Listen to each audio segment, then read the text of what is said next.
আজকের ভিডিওর টপিক হচ্ছে বাবা।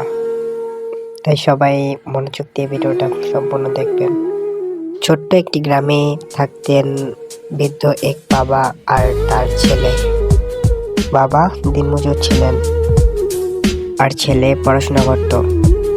বাবার একটাই স্বপ্ন ছিল যে তার ছেলে বড় হয়ে এমন একটা কিছু করবে যেন তাদের দারিদ্র দূর হয়ে যাবে।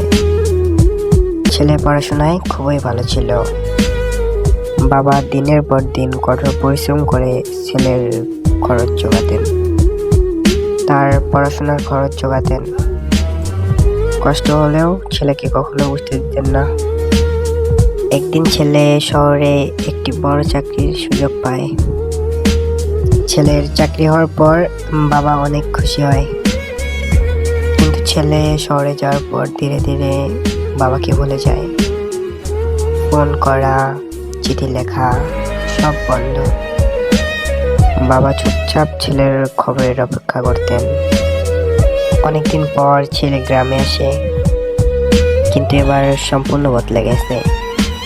আধুনিক পোশাক, গাড়ি সবই ছিল, কিন্তু বাবার প্রতি সেই আগের মায়া যেন কোথাও হারিয়ে গেছে। বাবা ছেলেকে বললেন, বাবা, তোর ভালো দেখে আমার প্রাণ জুড়িয়ে যায়, কিন্তু তুই কি আমাকে ভুলে গেলি? ছেলে কিছু না বলে চলে যায়। কয়েক বছর পর বাবা মারা যায়। ছেলের কাছে খবর পৌঁছায়, কিন্তু সে তখন আসেনি। বাবার রেখে যাওয়া চিঠি খুঁজে পায় সে, যেখানে লেখা ছিল, তুই ভালো থাকিস, তোর সাফল্যই আমার সুখ।